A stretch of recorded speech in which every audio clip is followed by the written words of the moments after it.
Estás en Metrópolis Querétaro.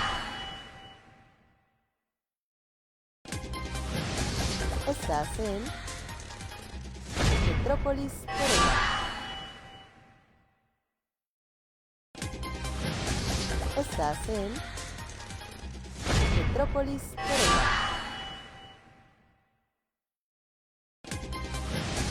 Estás en Metrópolis Querétaro.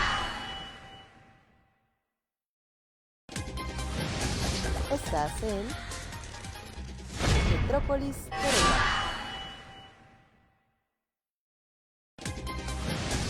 Estás en Metrópolis Querétaro. Estás en Metrópolis Querétaro. Estás en Metrópolis Querétaro.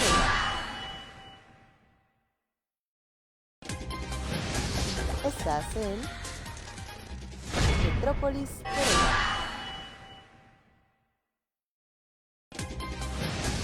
Estás en Metrópolis Querétaro.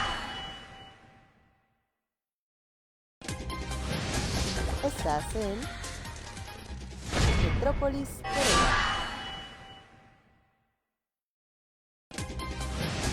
Estás en Amigos de Libre Pensamiento, dosis de información, les damos la más cordial bienvenida. Estamos transmitiendo totalmente en vivo desde la ciudad de Querétaro. Soy el chef Fermín Malvaz y les doy la más cordial bienvenida con todo el optimismo, con toda la fuerza para tener un gran programa el día de hoy. El programa de hoy será muy interesante. Estaremos hablando qué es ser un cronista y tendré de invitado al maestro Jaime Zúñiga. En un momento más se los voy a presentar, lo cual me dará mucho gusto, pues es un gran profesional en lo que tiene que ver con este relato que lo vamos a ver, para qué es, qué funciona, qué vitalidad o qué importancia tiene en una ciudad, en un municipio, en un estado, para que ustedes aprendan también, lo más importante, que tengamos una gran comunicación en ello.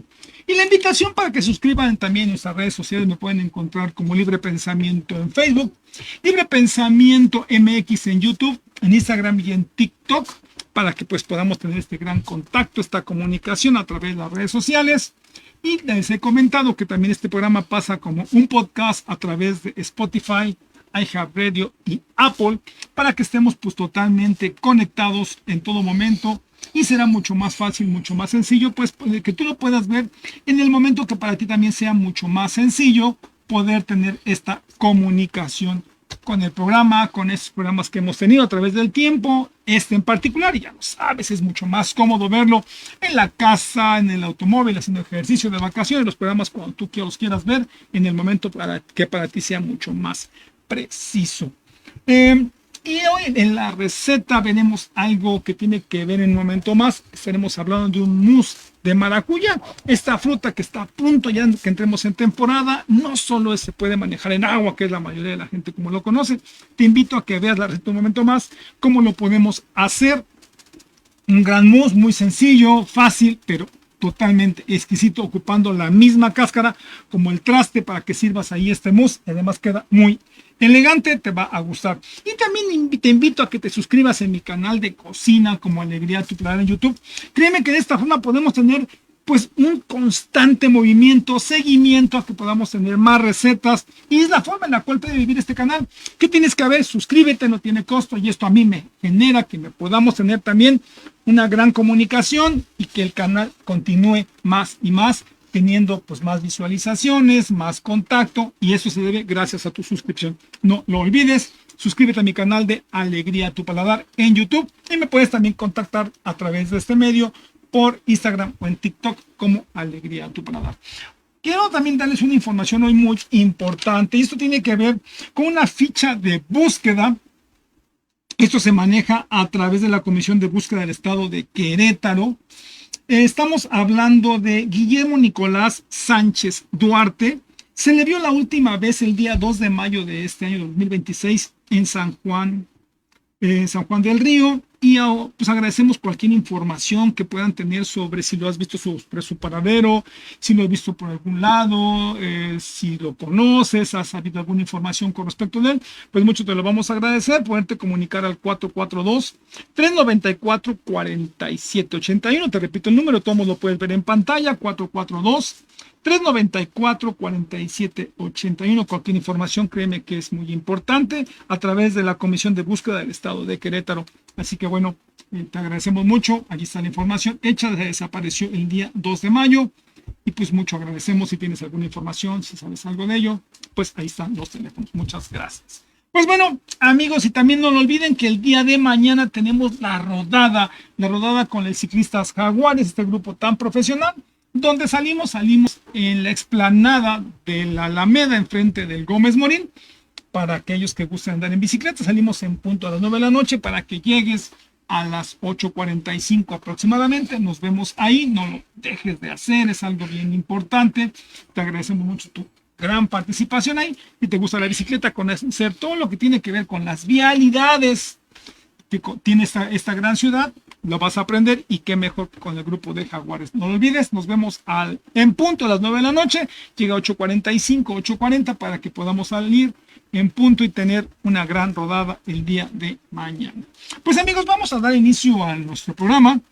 ¿Qué es ser un cronista? Y me va a dar mucho gusto poderles presentar al maestro Jaime Zúñiga Burgos. Él es queretano, médico cirujano, abogado además, amante de la historia y un ferviente colaborador del rescate de los elementos históricos queretanos.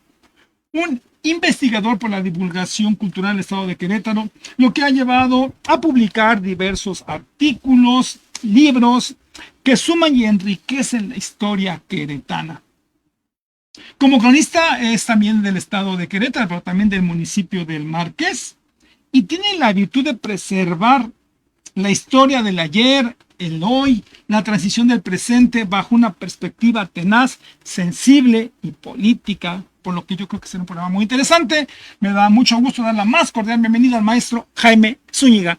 Maestro, me da muchísimo gusto tenerlo aquí en el programa Libre Pensamiento. Es la primera vez que pues tenemos la oportunidad de tener este programa aquí. Nos hemos saludado varias ocasiones, pero qué mejor que podamos platicar de un tema muy interesante. Será un placer, mi estimado Fermín. Muchísimas gracias. Creo que el tema es extenso, largo, pero vamos a empezar a desmenuzar un poquito. ¿Cómo podemos definir qué es un cronista? Porque quizá podríamos hablar a lo mejor de cosas específicas que hay muy ricas en este estado, ¿no? Pero hoy vamos a verlo desde dónde nace y cómo es un cronista. La función principal del cronista es consignar para la historia lo más trascendente que va ocurriendo durante su vida productiva, porque hay cronistas que empiezan a recuperar lo anterior, lo que ya escribieron otros, lo empiezan a hacer propios, empiezan a adornar, pero no. Un cronista honesto tiene que ir consignando lo que acontece de importancia, de trascendencia para su comunidad, para su municipio, para su pueblo, y consignarlo históricamente, metodológicamente, y dejarlo para la posteridad. Esta es la principal función. El cronista no debe estar ajeno a la historia y algunas otras ciencias, la antropología, la historiografía, y todo lo que se complementa para que su trabajo, su desempeño, sea de una forma correcta. Y sobre todo, seriedad, despojándose, que esto es muy importante, de cargas ideológicas, no partidizando lo que está aconteciendo, sino concretando simplemente a consignar. Porque es muy importante dejarse ir a lo mejor por lo que digan o por lo que diga la voz populi. Pues me voy por aquí, cuando a lo mejor sería más cómodo, pero llevarla realmente, la razón, es bien complicado, ¿no? Sobre todo fechas, consignar lugares, porque la otra parte de la crónica queda libre. La tiene el pueblo, la tiene la sociedad, y se le empiezan a hacer agregados, se empieza a desvirtuar. Y el cronista tiene que, con seriedad, con método, con un método científico, despojado de toda carga ideológica, irlo consignando.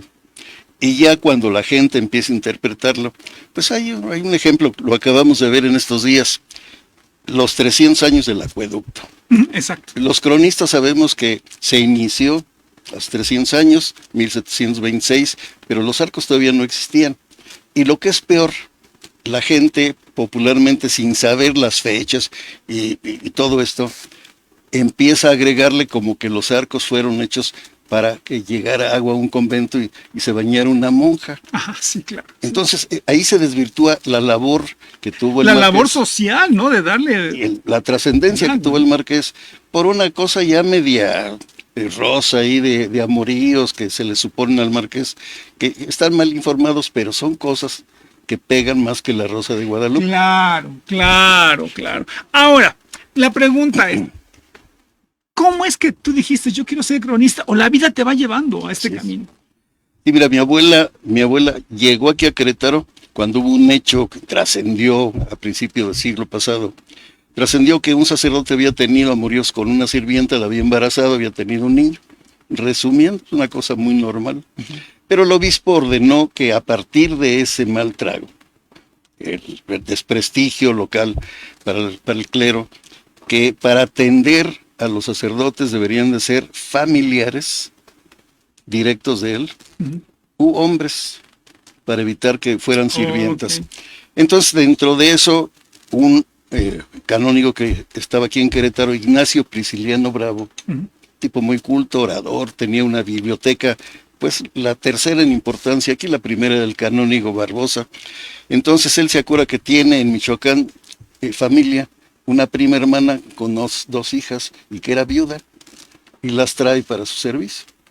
Entonces la abuela empieza a cultivarse con su tío el canónigo porque le agarró mucho aprecio el canónigo, le tenía acceso a su biblioteca, donde tenía obras muy buenas, era un tipo muy culto, le empezó a platicar, le empezó a interesar en la historia y mi abuela se interesó.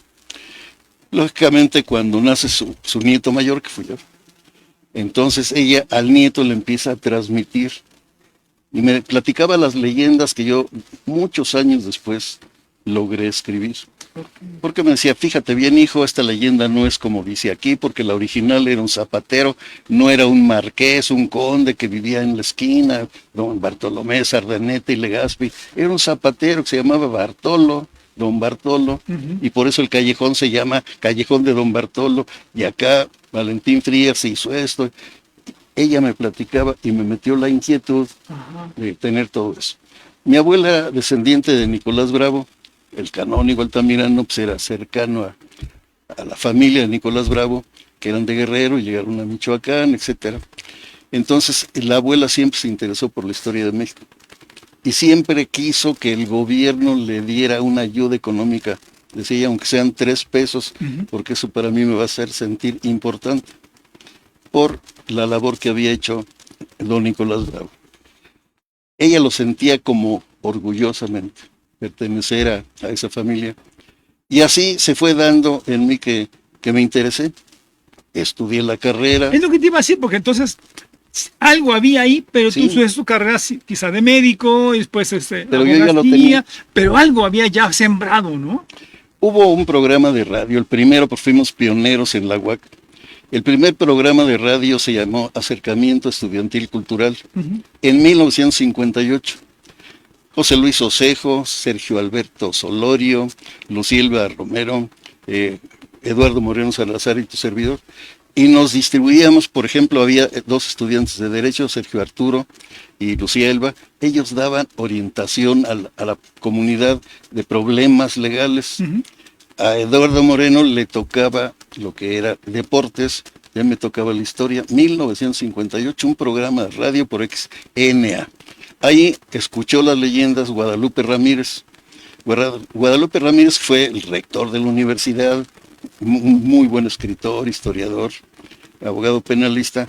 Me llamó y me dijo, oye muchacho, están interesantes leyendas, no las conocía. ¿Por qué no las escribimos? Le doy su crédito. Le dije, licenciado, esto le prometí yo a mi abuela algún día escribirlas y espero cumplir, ya lo logré.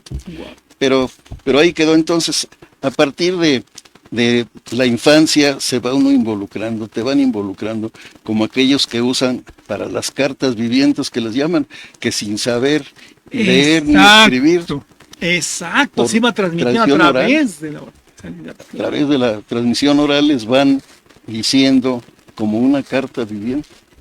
Entonces así mi abuela me trató, yo no me di cuenta, pero pues así era. ¿Y en qué momento, es lo que yo no sé, para la gente que nos escucha y nos ve, cómo es que se define un cronista? O sea, es el municipio dice, tú eres ahora el cronista o yo me defino como cronista. ¿Hay una cuestión como legal? Sí, pero por ejemplo en mi caso, pues yo siempre he sido cronista, siempre me ha gustado la historia, pero ya viene después el aspecto de reconocimiento como tal, como cronista. Y a mí en el aspecto de cronista, pues primero me reconocieron en el Marqués, me habían ofrecido, querían que hiciéramos algunos cambios ya hace varios trienios de esto, y a mí no me gustó que me utilizaran como cronista para manejar la historia a Y conveniencia. eso no está bien, ¿no? No, de ninguna manera. Dale, como que componla tantito, ¿no? No, Sí. no se puede, ¿no? Sí, o cámbiame esta batalla del cimatario sí. acá para Para que corregidor. quede y mejor, todo. sí, que quede, pues Ya, no. con aspecto comercial de por medio. Nunca estuve de acuerdo. Entonces yo rechacé el cargo. Nunca llegué a cobrar. Pero después Mario Calzada me invita. Empiezo yo como cronista del Marqués. Llega Enrique Vega Carriles. Y me ratifican. Monsalvo también me ha dejado. Pero el cronista estatal, eso fue designación del señor gobernador. Por situaciones, por méritos, todo esto de que, pues ha sido toda una vida que he estado relacionado con dar a conocer, perdón, nuestra historia y los valores que tenemos, y luego fundamos una AC que se llama Preserva Patrimonio, porque estaban sustrayendo los documentos valiosos de Querétaro, y hemos rescatado muchos documentos. El testamento de doña Josefa Vergara y Hernández, el protocolo del notario, donde está el testamento, las últimas voluntades, el manejo de sus bienes durante 10 años, las Mercedes de Agua de Querétaro, el inventario del Teatro de la República, piezas arqueológicas. Ayer publicaba yo en el Face que un amigo mío, Rafael Hernández Ochoa, gobernador de Veracruz, un día me dijo, el Museo de Querétaro con seguridad no tiene esta pieza. Nada más hay en los museos de Veracruz y de Antropología. Y yo quiero donarte para que le entregues al Museo Regional una carilla sonriente. ¡Qué maravilla! Y 30 y tantas piezas. ¿Qué pensaría otro como es lo usual? Pues a ver cuánto le saco de dinero, las voy a chacharear. No, en mi caso no. Incluso algunas cosas me han costado y yo las he donado. Maestro Jaime, ¿cómo es que entonces llega este amor a decir, porque además hay que dedicarle mucho tiempo?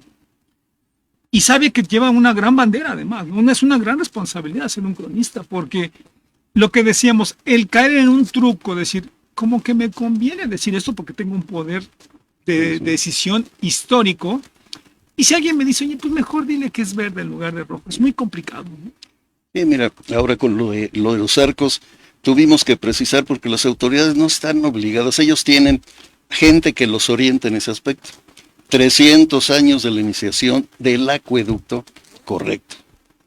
Está correcto, el festejo fue correcto, qué bueno que se festejó, pero mucha gente piensa que es de los arcos no existían hace 300 años, los arcos se iniciaron en 1729 y se terminaron en 1738, hay mucha diferencia, pero ¿quiénes dominan eso? Quienes se interesan en investigarlo, y no irse con las leyendas, que la monja, que todo eso.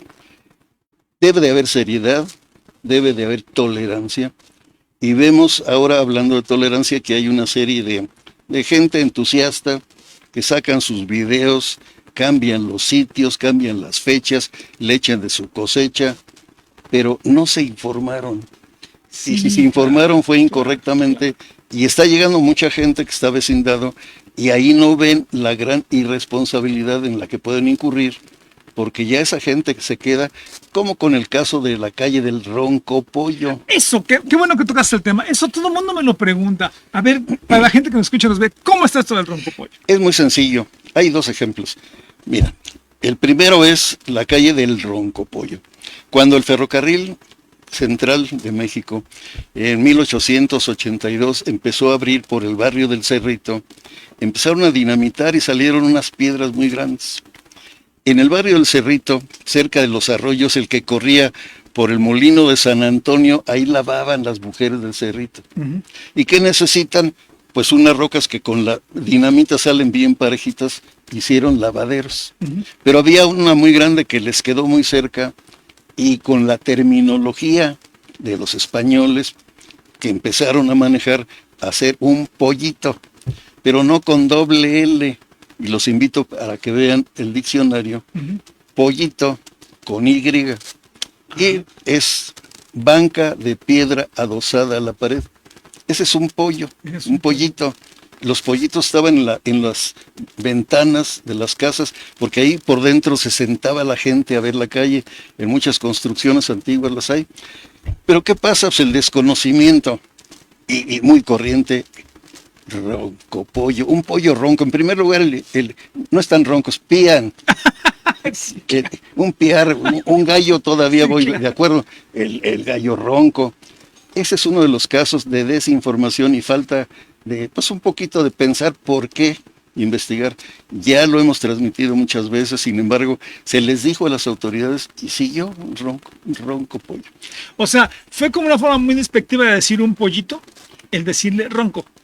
Un pollo, para la gente, para el grueso de la gente que no sabía, pues en vez de irse al diccionario y ver pollo con doble L y pollo con Y, es una terminología castellana, antigua, que era banca de piedra adosada a la pared, y de la roca, y de roco, por la roca, era el roco pollo, roco de roca, banca de roca. Adelante de la calle del Ronco Pollo, o el Roco Pollo, hay un puente que la gente le dice puente del frijomil, porque pues aquí comemos frijoles, ¿no? El extranjero que lo construyó era Freixomil. Vaya, vaya. Y fue el que construyó y aportó, y era un señor noble, Freixomil. Frijomil. Frijomil. Lo fácil. Y así quedó. Sí, nos transformaron ese apellido extranjero en algo muy conocido. Y esas son cosas que van quedando y forman parte ya finalmente. Y ya no las quitas. Ya no, y es parte de la misma historia. Ahora, por lo que yo veo, hay que tener una gran capacidad además mental para tener las fechas que tiene, las ideas. Y esto se lo basa también en documentos, cuando habla muy bien de las calles y demás. Todo esto lo va teniendo como base en papeles y documentos viejos, pues, por ejemplo, para saber cuál era la forma que tenían anteriormente quizás las calles, o cómo iban a darse las costumbres o la vestimenta. ¿Cómo poder preservar esto tanto en documentos como en la mente? 53 libros llevamos escritos sobre Querétaro, sobre tradiciones, leyendas, y la base de mis libros es la investigación, la entrevista. El libro de tradiciones del pueblo de La Cañada, 12 personas que ya no queda ninguna, ya fallecieron, que antes de morir los fuimos entrevistando y que dejaron plasmado ahí cómo era La Cañada, cómo había agua, los socavones, todo lo dejaron ahí, de una forma que yo con las palabras de ellos, sin adornarme, sin florituras, sin tratar de apantallar a nadie, sino con el lenguaje, como me lo platican a mí, yo lo platico en el libro y así lo dejo. Son 53 libros y son 17 coediciones que yo no cuento cuando participo en un libro, no lo cuento como mío. Hay muchos que por la competencia que querían lograr gran cantidad de... No es fácil, pero los puede uno hacer si tiene uno un método. Y el método es arrastrar la pluma como si tuviera una plática. En el momento de dictar, ver las patas que metió uno y darle cierta forma. La tercera ya es cuando está el domi y se evita uno el pago de corrección y estilo, que corrija faltas de ortografía, otro porque siempre se van algunas, porque le decía yo a Andrés Garrido, que fue el cronista aquí, el cronista de la ciudad, le decía yo que, pues qué obligación tenía yo de hacerles caso a unos viejitos que están en España, en la academia, que van a ordenarme cómo quieren que escriba, ¿no? Pues voy a escribir como se me dé la gana y después otro lo traduce, ¿no? ¿Qué cosas tan interesantes?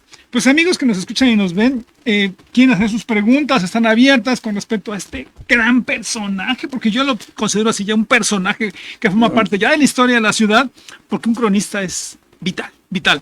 Y mi pregunta es, ¿puede faltar un cronista en algún momento o se tiene que tener constantemente?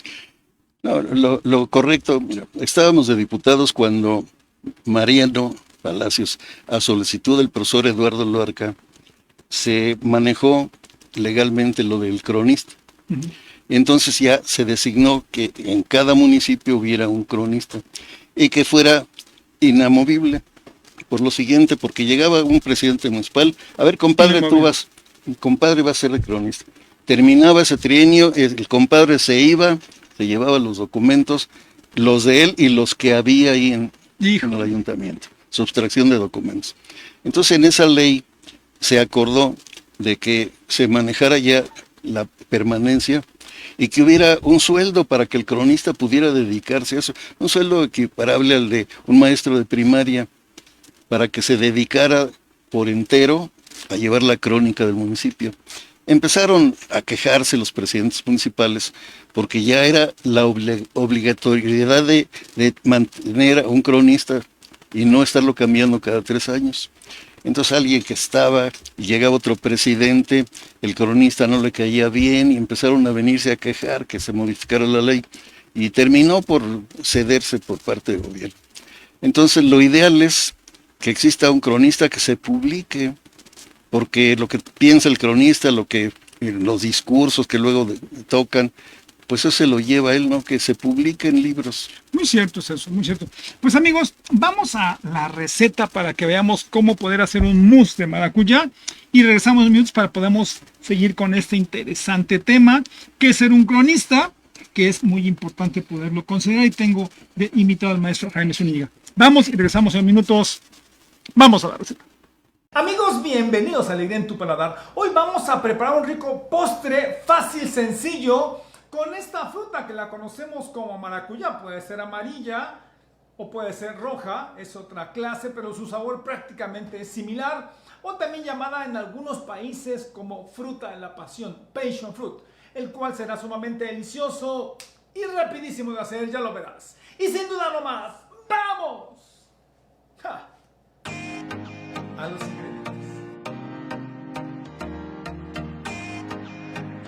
Los ingredientes y proporciones los podrás encontrar en la descripción en la parte de abajo. El maracuyá por lo regular es de un tamaño pues grande, amplio, pero procura que sean unas porciones pequeñas para que esta sea individual. Lo que voy a hacer es que al frente le voy a quitar un poco, de tal modo que yo pueda quitarle la fruta con una cuchara y la voy a vaciar aquí en este trasto y prácticamente dejo limpio, le llamamos o llamarle el casco, y le cortamos una parte mínima para que se pueda parar. Aquí tengo 6 frutas de maracuyá y lo que me salió fue esta gran cantidad de fruta. En la licuadora voy a vaciar toda la fruta de mis 6 maracuyás. Si es demasiada, después la voy a ocupar para hacer un agua. A esto le voy a agregar 1/4 de taza de agua, solo para que me ayude a molerla. Lo que quiero es que sea un gran concentrado. Una vez que está perfectamente molido en la licuadora, lo voy a colar. De nuevo en mi licuadora voy a agregar ya mi concentrado colado de maracuyá. Voy a vaciar un poco más de media lata de leche condensada. Un poco más de media lata. Y voy a agregar media taza de leche evaporada. Aquí casi tenemos 3/4. Bueno, se me pasó, pero no pasa nada.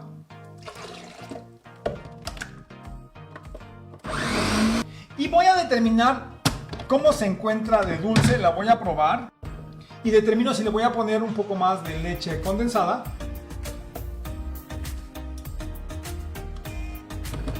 En mi punto de vista, está todavía muy ácida la fruta, entonces le voy a poner prácticamente toda la lata. El sabor que tomó con la lata completa de leche condensada fue excelente. Vamos a obtener una grenetina natural, una gelatina natural. Aquí tengo 100 mililitros de agua, ligeramente tibio, o sea, nada, o sea, que esté casi a temperatura ambiente. Aquí voy a vaciar una cuchara sopera. Vamos a dejar que esta se hidrate durante unos 5 minutos y después le vamos a estar moviendo constantemente. La grenetina tenía unos cuantos grumos, la metí por 15 segundos, empecé a agitarla y prácticamente está deshecha. Está totalmente líquida y la vamos a agregar a lo que acabamos de moler en la licuadora. Voy a vaciar el maracuyá que molí con la leche condensada y la leche evaporada y voy a agregar mi grenetina. Tengan mucho cuidado con esto, es sencillo siempre y cuando darle el tiempo suficiente para que ésta se hidrate. Movemos. Vamos. Gran sabor, gran sabor. Vamos a rellenar o estar rellenando los cascos de maracuyá que están vacíos.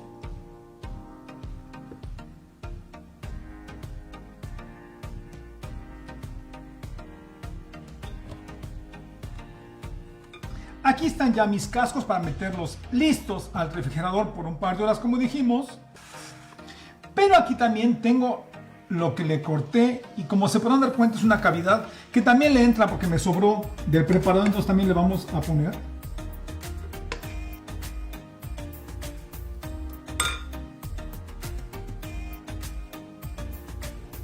Después de 2 horas vamos a emplatar. Aquí tengo ya una de los maracuyás terminado. Agarramos una de las tapas. La ponemos así como de lado. Vamos a tomar esta roja. Le ponemos su tapa aquí a un lado. Y como final, un poco aquí del dulce. Un poco de dulce aquí. Un poco para saber que aquí estaba lo que es de maracuyá.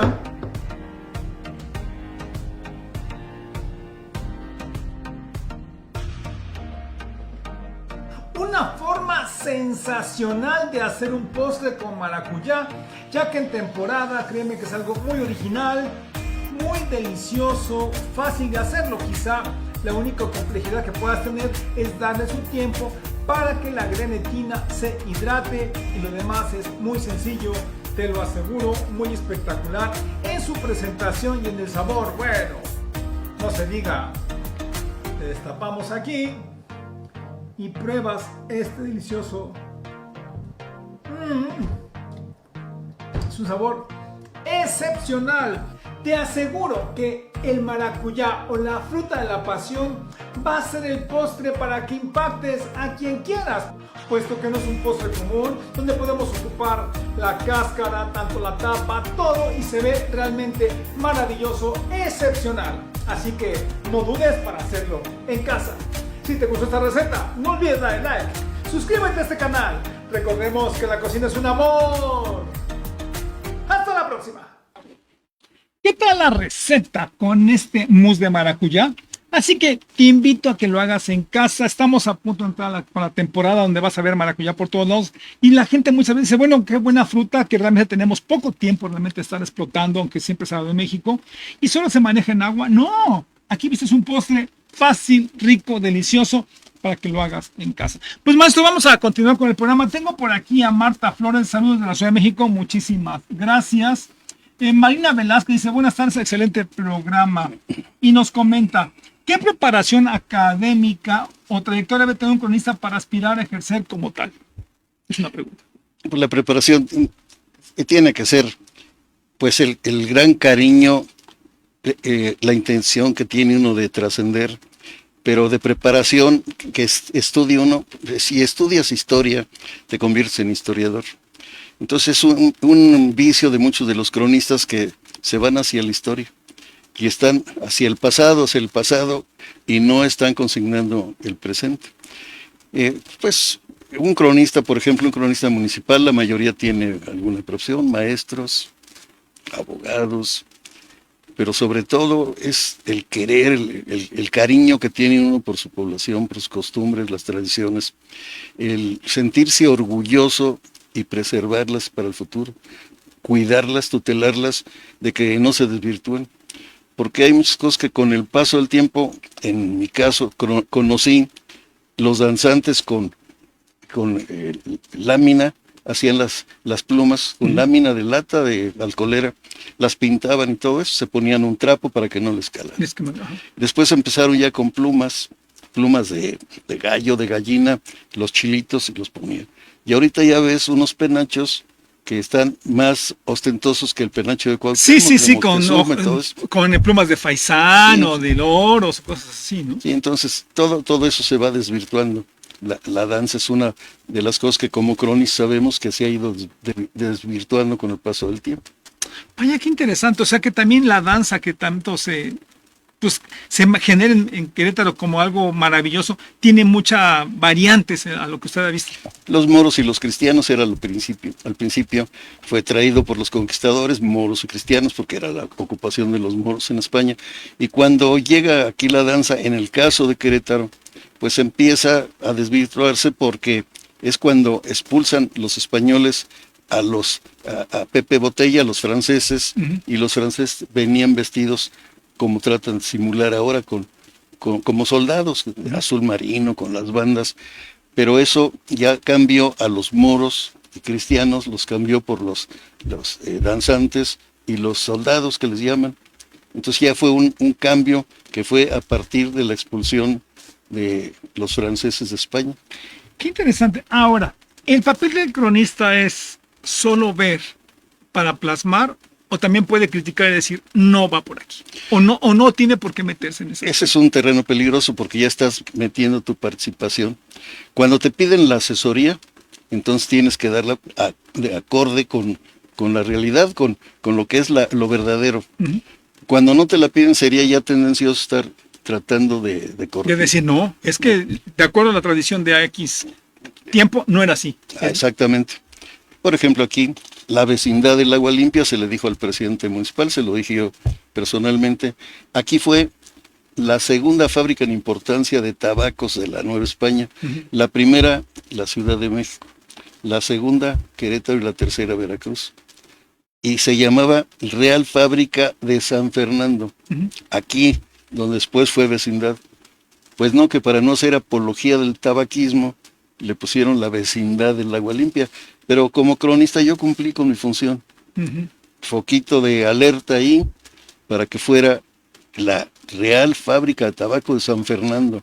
Además, si forma parte de la historia, ¿dónde está el problema? ¿No? O sea, ¿por qué queremos limpiar algo que está tal cual es, ¿no? Y forma parte de la historia misma. Frecuentemente dicen, ¿por qué hablas mal de los difuntos? Pues porque la historia, la muerte, no los hace que escapen de la historia. Claro. Y si querían pasar a la historia de una forma correcta, que se hubieran portado bien. Pues sí. Eso es muy cierto. Ahora, maestro Jaime, ¿cómo poder generar que el tiempo diga la verdad? Y porque también es muy cómodo quizás decir, y si le movemos queda más bonito, ¿no? Así lo hicieron con lo de Don Bartolo, así le han hecho con la carambada, por ejemplo. A ver, ¿qué casos tenemos ahí? La leyenda de la carambada era muy simple. Estaba asolado Querétaro porque en la periferia, en las garitas, había una mujer que asaltaba a los hombres. A esta mujer le habían matado a su pareja y ya entonces no era una gavilla numerosa, sino eran sus familiares, que eran gente de confianza, para que no le pasara lo mismo que a su pareja. Entonces, una mujer de cuyo nombre no se sabe, se lo han inventado, Oliveria del Pozo, Leonarda Rodríguez, la realidad es que murió de una manera anónima. Cuando asaltaba, prendía olotes a la vera del camino. Esos olotes en la noche, con el viento, se avivaban, y ella decía, como ronca, porque montaba como hombre, era una india chaparra de la punta, San Antonio y la punta. Entonces les decía que estaban rodeados, porque se avivaba el olote prendido. Ya cuando lo robaba, se levantaba el enagua o se abría la blusa para enseñarle los pechos y decir, era una burla que les había robado una mujer. Entonces la gente en Querétaro decía, no, está del caramba que nos salga esta, y la caramba y del carambas degeneró como la carambada. Su nombre no supo. El jefe de la policía, don Rómulo Alonso, jefe de la policía de Querétaro, le aplicó la ley fuga y a lomo de burro se la llevaron al Hospital Civil Santa Rosa de Viterbo. Le hicieron la autopsia ahí y la sepultaron en la fosa común. Pero un sacerdote y un poeta, los hermanos Cabrera, Ujú. muy listos, muy intelectuales, muy cultos, en un premio económico deciden novelar la historia, lo que hace Francisco Martín Moreno ahora. Ellos fueron los iniciadores hace ya 50, 60 años. Entonces le dan vida, la resucitan y en una noche ella se confiesa con el obispo y le relata toda su vida y de eso hacen un libro. Pero resulta que había sido hasta paje del Carlota. Sí, claro, ya tenía otro tipo de dimensión. El libro de la Carambada tiene cerca de 50 reediciones. ¿Por qué? Porque es una bonita historia que ya es parte de Querétaro, pero de que la leyenda que los Cabrera conocían, que era muy simple, la enriquecieron con pasajes históricos, con historia dura, verdadera, metieron a la Carambada ahí, que incluso mata al gobernador de Querétaro, Benito Sancenea, el día que iba al grito de la independencia. Hazme favor, ¿y tú qué opinas de esto? Porque después, como dices, empieza a hacer una serie de modificaciones, pero es parte del entusiasmo o de querer, lo que hoy podría ser un youtuber, ¿no? Es métele, ponle, yo le quiero meter a este personaje, después lo vuelves hasta histórico lo que estábamos viendo, ¿no? Sí, la gente va enriqueciendo, pero es parte de lo mismo, una leyenda, la misma sociedad, la misma población va interviniendo. Cuando es muy próximo el hecho, todos participaron ahí. Yo estuve, yo lo vi. Yo lo vi, claro. Testimonio. ¿Por qué? Para hacerse importantes. Cuando ya eso ya no procede por el paso de los años, le van dando su interpretación y está pasando mucho con los que hacen los recorridos históricos, con los leyenderos que les llaman, y también con los que están subiendo cosas al Face, Ujú. los youtuberos, ¿no? Sí, que vendría haciendo. Y por ejemplo, ahorita que hablábamos de leyendas, ¿qué otra leyenda dices? Qué bárbaro, o sea, se han volado ahí la barda con lo que dicen y comentan. ¿Nos podrías decir? La de Maximiliano, que era una leyenda que rescatamos nosotros. La de Don Bartolo y la Carambada, rescatamos lo que era lo original, lo dejamos ya por escrito. La de Maximiliano, el emperador Maximiliano, cuando el 15 de mayo él había acordado entregarse a la gente de Escobedo, a los generales que le envía al convento de la Cruz, y llegan y ya no está. Entonces la gente en Querétaro, sabiendo que existía una gran acequia que le llamaban túnez, pasadizo, entonces de seguro de la Cruz se fue al Cerro de las Campanas por el pasadizo, Ujú. a caballo y cosas que le fueron agregando. Cuando pasa el tiempo, los guías de turista, que eran 2 o 3 aquí en Querétaro, platicaban esto nada más para que juzgues, y los gringos se quedaban boquiabiertos, Me imagino. porque decían, Maximiliano era aficionado a los insectos, cierto, verdadero, a los animales, era la pasión de él. Entonces, en una ocasión, paseando por la Alameda o por el río, se encontró una pequeña tortuguita, Ujú. y los días que estuvo en el sitio la hizo su mascota, pero le mandó grabar en la concha, en el carapacho, el escudo imperial, los Habsburgo, adornado con piedras preciosas. Sí, Traía su- eso ya es invento, todo esto. Sí, sí.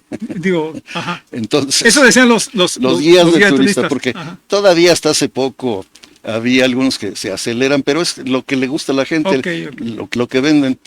Entonces, cuando Maximiliano sale del túnel, se acuerda que llevaba la tortuguita, dice, pues yo ya me van a prender, voy a dejar la tortuguita aquí que esté seguro. 70 años después, que fue cuando los escuchamos, estaban ahí en el Cerro de las Campanas y platicando, reseñando esto, porque el turismo iba al convento de la Cruz, celda de Maximiliano, historia de Maximiliano, si eran extranjeros. Ujú. Si eran nacionales, iban al árbol de las cruces, el árbol del milagro, Ujú. traído de Saltillo, ¿no? Entonces, cuando llegaban al Cerro de las Campanas, había una cueva que quedó abajo de la explanada del monumento Benito Juárez. Ujú. Ahí quedó sepultada. Entonces decían que cuando llovía, aquella tortuguita del emperador salía, pero ya era una tortugota así, y tenía el escudo, ya tenía más piedras. Se hace ver creado más. No, Modesto Cervantes organizó a los guías de turistas Ajá. un seminario. Nos tocó estar por ahí, en ese seminario le Ajá. ayudamos con algunas pláticas a Modesto. Y salieron, y ahora se preparan, se certifican, pero sí luego los escucha uno ahí echando rollo vendiendo la imagen. Qué bueno, porque es parte de la atracción que tiene Querétaro, del turismo, pero no es lo serio. Claro. Para la gente seria que quiere saber la historia, pues están los libros, hay muchos autores que relatan. Aquí en el sitio es de lo que más se escribió en su tiempo, de lo que más se ha escrito en el mundo, en lo que más tinta se gastó, más libros hay. Todos los protagonistas intervinieron, todos, hasta las dos mujeres, Concepción Lombardo y la princesa Inés Leclerc, la princesa Salzán, todo está escrito por los protagonistas. No hay nada que inventar. Y así, mi estimado, dicen que un cañonazo derribó la barda del templo y que por ahí entraron. ¿Eso no es verdad? Es mentira, Alberto Hans ahí estaba, artillero del emperador. Habían quitado parte del muro para poner una pieza de artillería de 10. Pero se cae y luego la compone para que se siga viendo el agujero. Bueno, es la tercera que conozco yo en mi existencia. La primera estaba, se humedeció, no, la primera estaba, y para hacer un obelisco pusieron una placa de mármol, hay fotos de eso, la hicieron más hacia adelante, para que estuviera cerca de un obelisco, que estuvo un obelisco ahí, conmemorativo, y otro en el Cerro de las Campanas, donde supuestamente el emperador le entregó a Escobedo, mentira, trató de entregar al general Corona, no la recibió, ahí, después se la entregaron. Y entonces ahí había una pieza de artillería, habían hecho una trinchera para tirar al paté. Alberto Hans dice el pateo le puso ahí, para tirar, que era donde estaba el campamento Escobedo. No, el muro del cañonazo, porque se oye a todo dar un cañonazo, y entraron a caballo. Exacto. Entonces, si no me lo dice, yo pensé que sí era verdad eso. No, hombre. Amigos que nos escuchan y ven, así que ustedes ya se van dando cuenta lo que uno aprende con un cronista. Tengo a Marco Antonio Malváez, interesante programa y labor digna de reconocimiento. Felicitaciones al doctor Jaime Zúñiga desde la Ciudad de México. Muchas gracias. Gracias. Maestro Jaime, así es lo que pasa entonces en la historia. Pero porque además el gobierno también lo dice, es que hay que cuidar la barda porque no se vaya a dañar por el cañonazo tan histórico. No, pero esa barda ya se derrumbó. Se ha modificado. Además. Fue modificada y ahora hay otra. Ya es otro orificio. Ponlo acá, o sea, ahora ponlo. La placa porfiriana puesta ahí por el gobernador Francisco González de Cosío en 1894-95, que fue cuando pusieron donde la corregidora dio los taconazos. Otro. A ver, eso del taconazo es verdad o es mentira. Bueno, hasta donde se sabe. Mira, mi estimado amigo, ¿tú crees que es más fácil abrir la ventana y decirle al alcaide, ven, llévate este mensaje, o pasarlo por la chapa, así, la emoción de pasarlo, y don Ignacio, llévele esto, Ignacio Pérez? Eso está demostrado que no fue así, porque el alcaide había unos comercios en la parte de abajo, donde estaba la casa de la corregidora, de los corregidores, hoy Palacio de Gobierno, había comercios en la parte de abajo. El alcaide estaba muy lejos, que no lo hubiera podido, pero cuando llega don Porfirio, alentando el nacionalismo, el rescate en primer lugar de dos mujeres, doña Josefa y Leona Vicario, porque eran puros hombres los héroes. Y los científicos le dicen, don Porfirio, la mitad del país son mujeres, hay que tomarlas en cuenta. Hay que ser una heroína, ¿no? Sí, todavía no votaban nada, pero hay que tomarlas en cuenta, la representación, la representatividad de las mujeres. Doña Josefa Ortiz, muchos méritos sobrados, Leona Vicario, también con méritos sobrados, pero ya no hubo más. Y entonces había que inventar algo. Pero reforzarlas, fortalecer la presencia de ellas. ¡Qué bárbaro! Porque eso también se cuenta en la historia, en los libros, el famoso taconazo, ¿no? Que suena chistoso y suena bonito, ¿no? Como otra vez el taconazo. ¡Ay, algo pasa! Está la ventana arriba. Pues háblenle al alcaide y de ahí le avienta, pero no tenía que ser por la chapa, y el corregidor fue un traidor, decían. El corregidor fue el padre de la independencia. El cura Hidalgo venía a Querétaro a recibir indicaciones, y el cura Hidalgo de puño y letra lo dejó, en una carta que le dirige a José María Morelos, su alumno, su discípulo. Vaya. O sea que él no es nuestro libertador, para usted, cura Hidalgo. El que tenía los méritos fue don Miguel Domínguez, que fue el que defendió el colegio de San Fernando, daba clase en las Vizcaínas, jurisconsulto. Si hubiera sido un traidor, no hubiera formado parte del triunvirato que gobernó México. ¿Y entonces por qué lo ponen como traidor? Porque había que manejarlo también de esa forma. Pues para fortalecer a doña Josefa, Doña Josefa. Sí, que además él fue quien la encerró y eso. que le encerró, que fue un traidor. No, es mentira todo eso. Si estuvo doña Josefa a resguardo fue para protegerla porque ya la conocía como era de inquieta. Incluso la persona que viene, un sacerdote, dice que en el camino trató de seducirlo, no sexualmente. Seducirlo era una palabra que se usaba en esa época por el verbo, para cambiar la forma de pensar. Y así lo dice.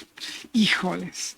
Pues amigos que nos escuchen, creo que ha sido un programa que realmente me ha encantado, porque aprendemos cosas nuevas, cosas que pueden sonar chistosas, pero son reales, o sea, a lo que sabemos y cómo se va modificando muchas veces la historia. Yo creo que me dará mucho gusto que tengamos estos programas más adelante, maestro Jaime, Con mucho porque gusto. sobre ya, o sea, ya que sabemos lo que es un cronista, amigos, sobre ya un temas determinados, ¿no? Vaya que hay, pero para aquí en Querétaro, para dar y regalar sobre Claro. muchísimas cosas que generan siempre expectativa, que generan el saber realmente la realidad de lo que sucede y pasa en nuestro entorno, ¿no? Y cómo además tenemos que ser muy fieles a lo que dice. Antes de que nos vayamos, Maritza Pineda, muchas felicidades por tan gran programa y enseñarnos tan grandes verdades en las leyendas. Felicidades a Fermín y a su invitada, el doctor Jaime. Gracias. Maritza Pineda. Pues muchísimas gracias, porque yo creo que gracias a esto que los cronistas viven, que los cronistas generan la historia y deben de ser muy perspicaces en lo que dicen y comentan para no alterar lo que decíamos, la historia de que se da. Y antes de irnos, yo le comentaba al inicio del programa, qué complicado es el día de hoy, este día, decir que vale la pena que se guarden para la historia y que no vale la pena. Porque algo no bien hecho generará como, ya se fue por la izquierda, ya se fue por la derecha, está diciendo mentiras. O sea, lo que usted comente hoy es lo que se va a quedar muchas veces en el criterio de lo que dijo un cronista, ¿no?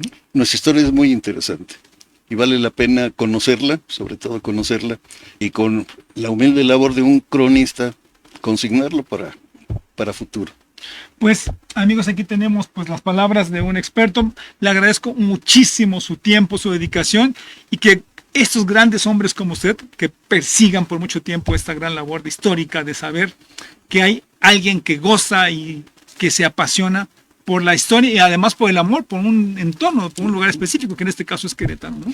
Reconocer la labor de mis compañeros cronistas aquí en Querétaro, de los 18 municipios, los cronistas eméritos que tenemos aquí. Pues muchísimas gracias. Pues amigos, nos vemos la próxima semana con un programa igual de interesante como fue el día de hoy. Agradecemos muchísimo la participación del maestro Jaime Zúñiga. Nos vemos la próxima semana, amigos. Hasta la próxima. Estás en Metrópolis Querétaro.